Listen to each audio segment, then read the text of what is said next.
Hoy se viene episodio hablando acerca del hambre y de por qué no es un problema de fuerza de voluntad, sobre todo cuando, por ejemplo, estamos en un proceso de pérdida de grasa y vemos que con el paso de las semanas, pues nos cuesta mantener, por ejemplo, el enfoque de alimentación que estamos llevando a cabo y empezamos a hacer quizás demasiadas locuras con el objetivo de perder grasa. Y cuanto antes entendamos esto, antes dejaremos de pelearnos con nuestro propio cuerpo. Por eso, hoy no voy a hablar de trucos mágicos para engañar al hambre, ni de estrategias absurdas para comer lo menos posible, sino que voy a hablar de 5 formas sencillas y realistas de reducir el hambre cuando ésta se vuelve difícil de manejar, especialmente si estás intentando, como digo, perder grasa, si estás en un enfoque de este tipo que llevas ya varias semanas, en el cual metes bastante actividad física, metes entrenamiento de fuerza y cuesta pues mantener ese enfoque o simplemente comer con más control sin vivir pensando en la comida. Así que bienvenido o bienvenida una semana más a Café y Hierros. Te recuerdo que me encuentras en lifters.es y comenzamos. Café y Hierros. Una charla sobre entrenamiento, alimentación y hábitos para entender mejor tu cuerpo. Con Iván Llamazares. Únete a la comunidad y recibe la newsletter entrando en lifters.es. Y para hablar del hambre, lo primero es que hay que entender qué es para intentar controlarla. Por un lado tenemos el hambre fisiológica, que es el hambre que todos podemos sentir cuando, por ejemplo, nos falta la comida. Es algo difícil de que se dé a día de hoy. De hecho, pocas personas pueden tener hambre fisiológica, a no ser que, por ejemplo, no coman en quizás 3, 4, 5 días. Por otro lado está el hambre emocional, que es habitualmente el que más solemos experimentar. Lo típico de, bueno, pues me apetece algo a media mañana, me apetece algo a media tarde, me apetece comer esto otro, me apetece, yo qué sé, cualquier plato de lo que sea. Es un hambre más emocional, no es un hambre real. De hecho, cuando muchas personas dicen tengo hambre, normalmente se refieren a este tipo de hambre, porque el hambre fisiológica como tal, ya digo que es difícil de experimentar porque a día de hoy muchas personas no tenemos este tipo de problemas de falta de alimentos. En otros sitios quizás sí, pero aquí no. Así que normalmente tenemos que hablar de hambre emocional. También es importante saber que ignorar el hambre como tal suele ser una mala estrategia. Lo mejor es gestionarla, lo mejor es saber cómo controlarlo y no estar pensando en, bueno, tengo hambre, pues me olvido de esto, hago cualquier otra cosa y ya está. Lo más importante es empezar a gestionarla. Y para eso el punto número 1 es priorizar la proteína en cada comida. Muchas veces se habla, sobre todo a día de hoy, de que quizás no necesitamos tanta cantidad de proteína para ganar masa muscular. Yo soy defensor de que quizás es verdad que no necesitemos tanta proteína cuando buscamos la hipertrofia, pero también juega un papel fundamental en las hormonas del apetito y no nos vamos a quedar con esa cantidad mínima que muchas veces se recomienda ahora de 0,8 1 gramo por kilo de peso. ¿Por qué? Porque seguramente tengamos que suplir el resto de las calorías con carbohidratos o con grasas y esto puede que a la larga resulte peor, sobre todo para mantener un control del apetito. Así que la idea, sobre todo si entrenas fuerza, si entrenas de forma intensa, es que lo mantengas entre quizás 1,5, 1,8 gramos por kilo de peso. Y esto va a depender obviamente de cada persona y del punto en el que se encuentre. Si a día de hoy estás en un punto en el cual tienes que comer ya muy poquito y notas que ese hambre fisiológica, ese hambre real, puede aparecer más frecuentemente, bueno, pues la idea es que lo subas un poco más, porque además la evidencia nos indica que consumir más de 2 gramos por kilo de peso durante una época, durante un periodo en concreto, tampoco va a interferir o va a producir efectos negativos sobre la salud. Así que un error bastante común es decir, ya tomo la suficiente, sin mirar nada, sin medir nada, pensando que comiendo muy poquito, hablamos de esos 0,8 gramos por kilo de peso, ya lo vamos a tener cubierto, pero vuelvo a repetir que tiene un papel bastante prioritario, sobre todo cuando hablamos de las hormonas del apetito.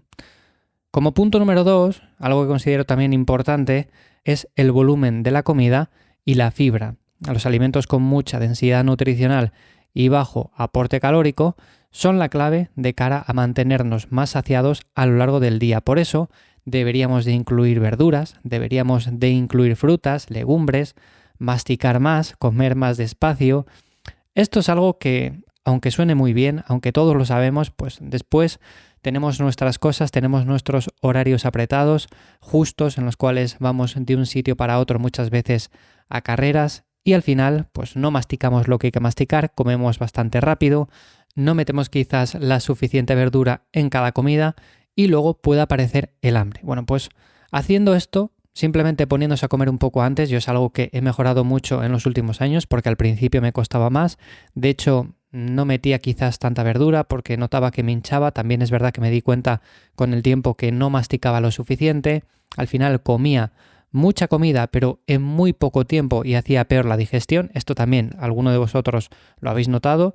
El hecho de que un día vas muy justo de tiempo, tienes que comer X comida, la haces rápidamente y notas cómo esa digestión es más pesada, es más lenta, te encuentras peor. En definitiva, al final comer un poco más despacio es fundamental para hacer mucho mejor la digestión. Al final sabemos que la digestión comienza con la masticación y por eso considero que este truco, si lo podemos llamar así, es bastante interesante. Por otra parte, si estás intentando perder grasa, te recomendaría no recortar las calorías demasiado rápido, que es algo que suelo ver habitualmente. Hacer un déficit agresivo pensando que de esa forma vamos a perder grasa más rápido, al final repercute no solamente en el rendimiento en los entrenamientos, sino también en el descanso, en que tenemos quizás un hambre de forma más constante y el cuerpo se adapta, obviamente, y se defiende porque es una máquina de adaptación y por lo tanto quitar demasiadas calorías de golpe hace que perdamos eso de lo que tanto hablamos, que es la adherencia. Por lo tanto, vamos a generar, por ejemplo, un déficit calórico moderado, que sea algo sostenible, que podamos mantener a largo plazo y de esta forma, si nos hemos planteado perder X kilos o X cantidad de grasa, pues seguramente en 3, 4 meses o el tiempo que sea, lo hayamos conseguido sin sufrir tanto, sin pasar tanto hambre. Y por otra parte, estaría el tema del descanso, de dormir y de gestionar el estrés, obviamente. Al final, como veis, está todo relacionado. Si masticamos rápido es porque estamos quizás más estresados, porque tenemos más prisa, tenemos el cortisol más elevado. Esto al final, obviamente, controla también el apetito. Si dormimos poco, tenemos más hambre, tenemos una peor asimilación de los nutrientes, peor control. Por eso, normalmente se suele decir eso de que si tenemos un estrés puntual, pues no pasa nada. Por ejemplo, el entrenamiento no deja de ser un estresor puntual, pero vivir estresados continuamente de forma crónica hace que el hambre no venga siempre del estómago. Y esto es un problema, porque volvemos al punto número 1. Hablamos de hambre emocional, no de hambre fisiológica. El hambre emocional que surge habitualmente porque estamos aburridos, porque no sabemos qué hacer, porque tenemos el cortisol muy elevado, porque hemos dormido poco, porque estamos continuamente en redes sociales sin movernos del sofá, todas estas cosas. Así que, conociendo todo esto, la idea, sobre todo lo que yo he mejorado en los últimos años, que es algo que intento transmitir, es el hecho de intentar estructurar mejor las comidas, tener horarios más o menos estables, es decir, no quiere decir que todos los días desayunes, comas y cenes a la misma hora exactamente, pero más o menos. No vamos a cambiarlo drásticamente de un día desayunar a las 8, otro día a las 12, otro día a las 10, otro día a las 2.